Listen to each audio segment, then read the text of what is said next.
ارشاد خداوندی ہے، اور جب یہ لوگ اکٹھے اللہ کے سامنے بے نقاب ہوں گے تو اس وقت ان سے جو دنیا میں کمزور تھے وہ ان لوگوں سے جو بڑے بنے ہوئے تھے کہیں گے دنیا میں ہم تمہارے تابع تھے، اب تم اللہ کے عذاب سے ہم کو بچانے کے لیے کچھ کر سکتے ہو؟ وہ جواب دیں گے اگر اللہ نے ہمیں نجات کی کوئی راہ دکھائی ہوتی تو ہم ضرور تمہیں بھی دکھا دیتے، اب تو ہمارے لیے یکساں ہے، چیخیں چلائیں یا صبر کریں،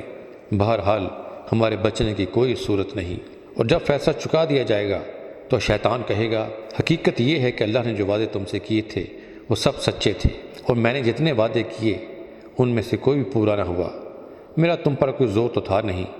میں نے اس کے سوا کچھ نہیں کیا کہ اپنے راستے کی طرف تمہیں دعوت دی اور تم نے میری دعوت پر لبیک کہا، اب مجھے ملامت نہ کرو، یہاں نہ میں تمہاری فریاد رسی کر سکتا ہوں اور نہ تم میری، اس سے پہلے جو تم نے مجھے خدائی میں شریک بنا رکھا تھا میں اس سے بری ذمہ ہوں، ایسے ظالموں کے لیے تو دردناک سزا یقینی ہے۔ ان آیات سے واضح ہوتا ہے کہ شیطان کے حملے کا ایک انداز یہ بھی ہے کہ وہ لوگوں کو مذہبی رہنماؤں کی اندھی عقیدت اور تقلید پر مائل کرتا ہے۔ اس معاملے میں ہمیں محتاط رہنا چاہیے، مذہبی رہنما بھی انسان ہی ہیں، ان کی آراء کو بے سوچ سمجھے اختیار نہیں کرنا چاہیے، بلکہ عقل کا بھرپور استعمال کر کے غیر جانبدار اور غیر جذباتی تقابلی جائزہ لے کر ضمیر کی روشنی میں کسی رائے کو رد یا اختیار کرنا چاہیے۔ اسی پہلو سے سورہ توبہ کی آیت 31 میں یہودیوں اور عیسائیوں کے بارے میں ارشاد خداوندی ہے کہ انہوں نے اللہ کے سوا اپنے فقیہوں اور درویشوں کو اپنا رب بنا ڈالا تھا۔ حضرت عدی بن حاتم جو پہلے عیسائی تھے، جب نبی کریم صلی اللہ علیہ وسلم کی خدمت میں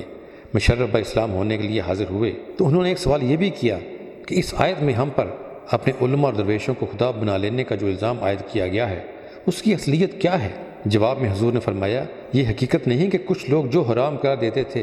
تم اسے حرام مان لیتے تھے اور جو کچھ ہی حلال قرار دیتے تھے اسے حلال مان لیتے تھے۔ تو انہوں نے عرض کیا یہ تو ہم کرتے رہے ہیں۔ فرمایا بس یہی ان کو خدا بنا لینا ہے۔ اس حدیث نبوی صلی اللہ علیہ وسلم سے مزید واضح ہو گیا کہ اللہ کی کتاب کی سند کے بغیر جو لوگ انسانی زندگی کے لیے جائز و ناجائز کی حدود مقرر کرتے ہیں وہ اصل میں اللہ کے مقام پر فائز ہونے کی کوشش کرتے ہیں، اور جو لوگ ان کا حق شریعت سازی تسلیم کرتے ہیں وہ بھی در حقیقت انہیں خدا بنا لیتے ہیں۔ آج مسلمانوں میں اپنے مذہبی رہنماؤں کی اندھی عقیدت اور تقلید کی روش عام ہے، وہ دنیاوی امور میں تو بھرپور عقل استعمال کرتے ہیں مگر مذہبی معاملات میں ان کا رویہ اس کے برعکس ہوتا ہے جو خود ان کے لیے بے حد خطرناک ہے۔